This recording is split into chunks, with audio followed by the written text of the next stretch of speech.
Magandang araw, ako si Jomex at ngayong episode magbabalik tanaw tayo sa isang malagim na kabanata sa kasaysayan ng Mindanao, ang Marawi Siege. Noong Mayo 23, 2017, sa gitna ng normal na araw, biglang umugong ang putukan. Ang Mauti Group, isang armadong grupong konektado sa ISIS, ay umatake sa mismong puso ng Marawi City, kasama ang ilang miyembro ng Abu Sayyaf.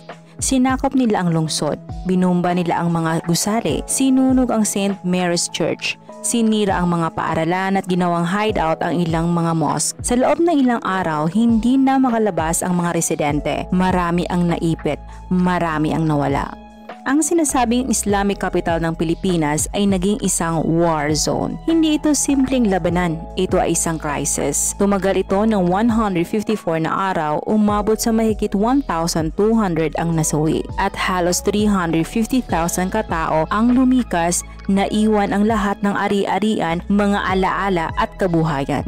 Isa sa mga tahimik na testigo ng giyera ay ang minarit ng batong mosque. Sa ngayon, nakatayo pa rin ito, tad-tad ng bala, wasak ang mga bahagi, ngunit matatag. Hindi ito pinarenovate, sadyang iniwan itong ganyan para magsilbing buhay na paalala ng trahedyang dumaan. Kung makikita mo ito ngayon, parang sumisigaw ng mga salitang, "Huwag niyong kalimutan, huwag niyong hayaang maulit ito." Pagkatapos ng siege, ang pangakong rehabilitasyon ay sinimulan. Nabuo ang Task Force Bangon Marawi at unti-unti may mga itinatayong bagong estruktura, mga paaralan, mosque at government buildings. Pero sa kabila nito, marami pa rin ang hindi makabalik sa sariling bahay. Yung iba 5 taon na nasa temporary shelter pa rin. Bitbit ang trauma, ang sakit, ang pangulila sa tahanang hindi na muling mababalikan. Pero sa gitna ng lahat ng ito, may isang bagay na hindi nawasak: ang diwa ng mga Maranao. Patuloy ang mga komunidad sa pagbabangon, may mga kabataang bumalik sa pag-aaral, mga nanay na muling nagtayo ng sari-sari store, mga imam at community leaders na patuloy na umaasa sa kapayapaan. Ang kanilang resilience ay tunay na inspirasyon. Ang kwento ng Marawi ay hindi lang kwento ng pagwasak, kundi kwento ng pag-asa, katatagan at muling pagbangon.